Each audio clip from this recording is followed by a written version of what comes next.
All right. Welcome to the Expert Speaker Podcast.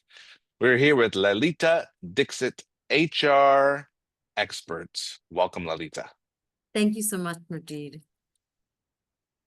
HR technologies, systems, processes, big companies. You've been in the industry a long time and you're writing a book now, not yet published, and it's called I'm Not a Leader, but. What does that mean? Well, I'm glad you asked. I've actually been in the area of HR for as long as I can remember, probably as far back as 2005. And what really this book essentially is about is over the course of 29 years of working in my career, I've been managed by 21 managers. And so I have a lot of experience with different types of leadership. But having said that, I actually have never had the title of manager, which equates to in the corporate world as a leader. And so this book is really to say that I may not be a leader, but here are the things that I notice as an employee. So this is very employee centric and very specific to the employee experience, which we really don't get to hear enough about. Very good. Yes, there are so many leadership books, but I like this idea from the perspective of those who are being led. And you've had so many bosses. I assume some of them were very, very good, and some Mhm. of them were very, very bad. And I'd love to know what makes a good boss and what makes a bad boss. I think there is so much research out there about toxic leadership, and there's so much research out there about amazing leadership. But there's a gap between the two in terms of how do we get to this point that we're just producing great leaders all the time? And I think that's where, I could see the differences in my journey so far. So with the toxic leader, what you're really looking at as somebody who really doesn't know how to manage the control that they've been given. And that's just by nature of the role that they've been getting as manager. And so what they are not able to do is, let's say, they're not able to control the resources. How does everyone work within the different teams and based on skill set? They're not able to handle conflict resolution, provide support when people need that support within a team, and also truly know how to ask for what their employees need. And there's also, of course, personality traits that come into this. They can be condescending, belittling. They tend to use fear as a weapon to get things done. And that's on the toxic side. And of course, if you flip that, you've got an amazing leader who is empathetic and kind and trustworthy, but understands the business and what needs to get done and understands the needs of their employees. So that's really what you see between the two groups. But what we're seeing is it's a mishmash in organizations, and we're not really seeing Mhm. true consistency between why are we getting a really poor leader versus the really great ones. And that's the equation that I'm trying to solve for. So the not so great bosses or toxic leaders, they're using their positional power, they're using their authority and fear to get people to do what they want them to do, even if they don't want to do it. And great leaders are using trust and empathy and getting people to do what needs to be done because they want to do it. Mhm. So bring us into the perspective of these people who say, I'm not a leader, I'm not a manager, I'm not a supervisor, but I have a perspective. Um, what can we expect from the book, and what kind of insights are you sharing from the employee perspective? So one of them in my area, because I'm in HR systems, is the need to plan for capacity. And when we talk about capacity, we're really talking about resources. We're talking about knowledge, but we're also talking about people as well. So what has happened in my personal experience, I'll give a personal anecdote, is we have a certain number of people on the team. and we get in various tickets to start working on work from different areas of the business. And what ends up happening is that you might get one person who is saddled with one area of the business, and they are always made to work on this one particular area. And they haven't hired any other people. And so now the work is just piling and piling and piling, and it's not being distributed properly. And that's because they're saying, hey, this resource is really great at doing this one thing. You know what? We're going to give it to them. But Hmm. what also happens is, well, hold on. You only have one person doing one particular task really well. What happens to their growth? What happens to the development? But also, what happens to their own capacity and capabilities of actually performing at the exact same level all the time?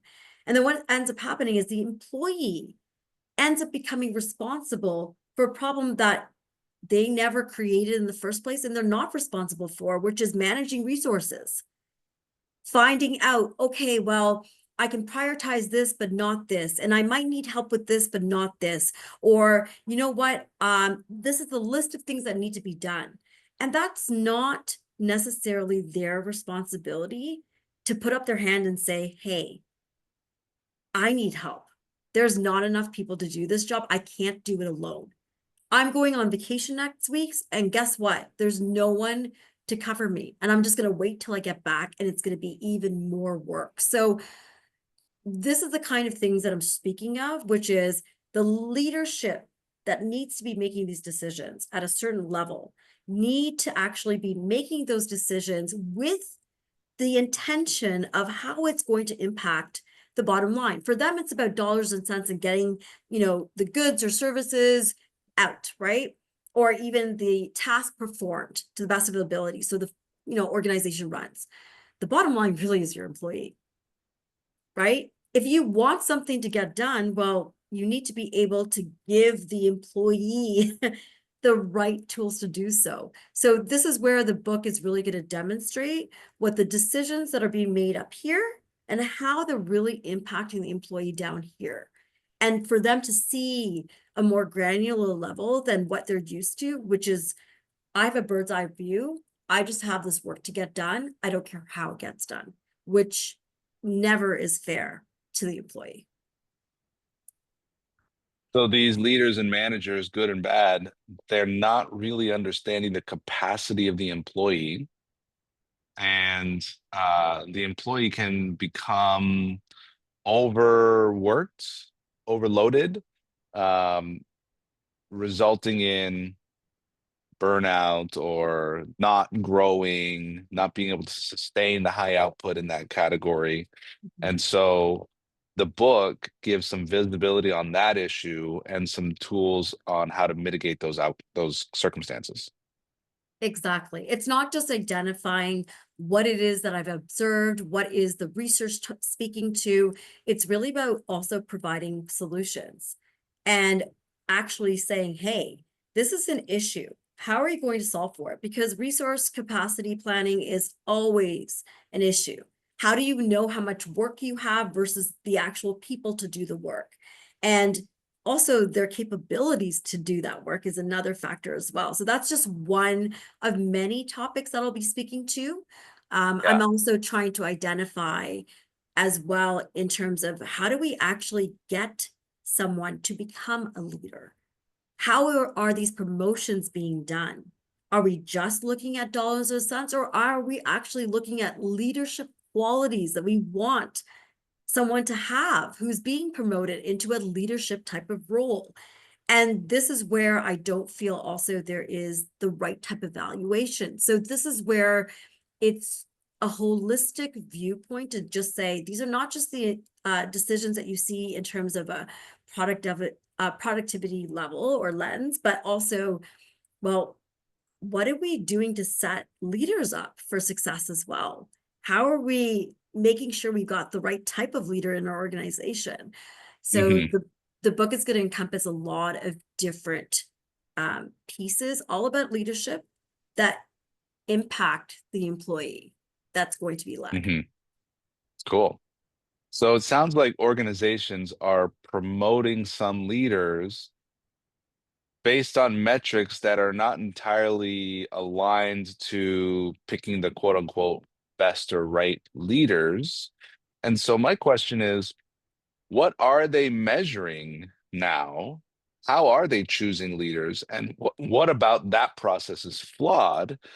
And what should they be looking at that they're not looking at? Fantastic question.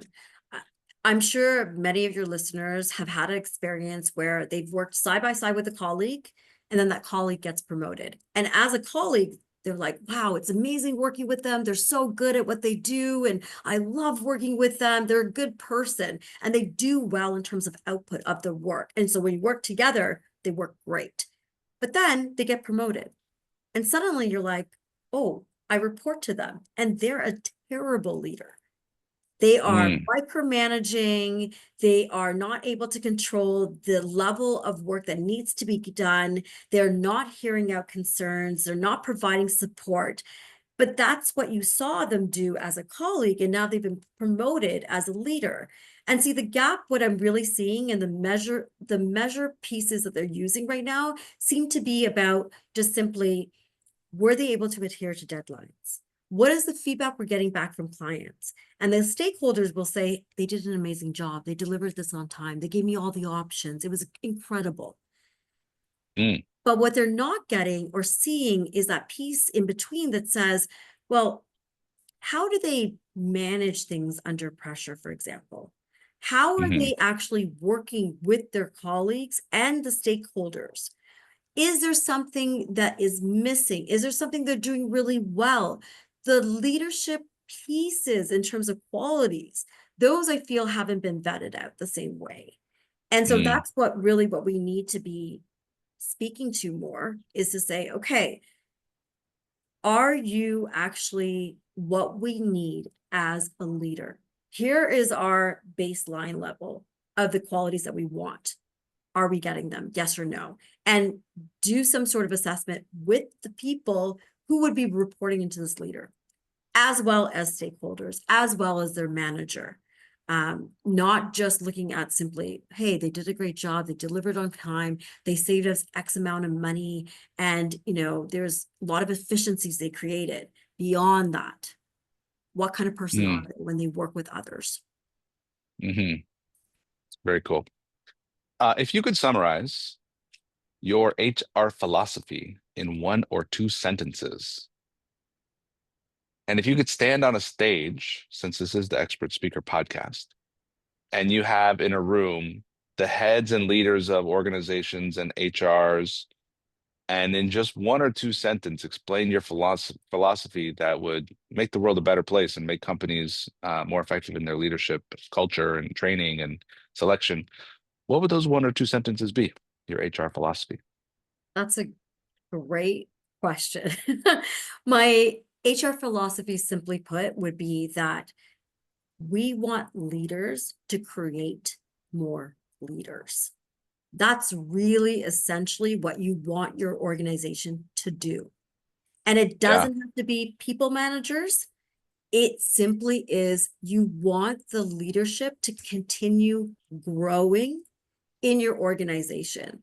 Because if you don't have leaders that create other leaders, well, how is your organization going to amount to where you want it to go? Like, that's really the main message that I would like to send out.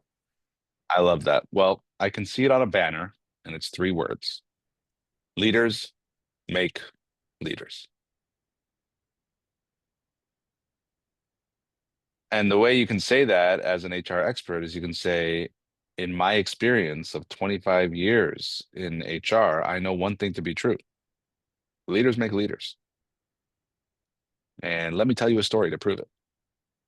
So I'm excited for you to publish this book, and I'm excited for more organizations to discover the truth that that leaders make leaders.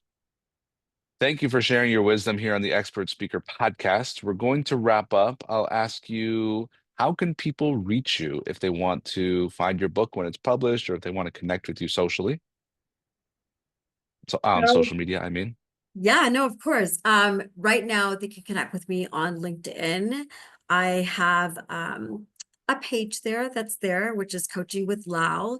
They can also email me as well if they're curious and they have other ideas or even want to share their own personal stories about leadership with me. It's coachingwithlal@gmail.com. And are there any final thoughts you'd like to share? What I really want people to think about if they aren't people managers, or even if they are, is the fact that everyone who works at the organization is an employee. And so as a result of that, everyone has a responsibility to help one another, regardless of their role. So if for lack of a better expression, kind of like, the TTC where it says, if you see something, say something, that's exactly what you should be doing in your organization. Otherwise, you won't see change. Mm, great. All right. Lalita Dixit, author of the forthcoming book, I'm Not a Leader, But. Congratulations on your book. Thank you for sharing your wisdom here on the Expert Speaker Podcast. Thank you so much for having me, Majeed.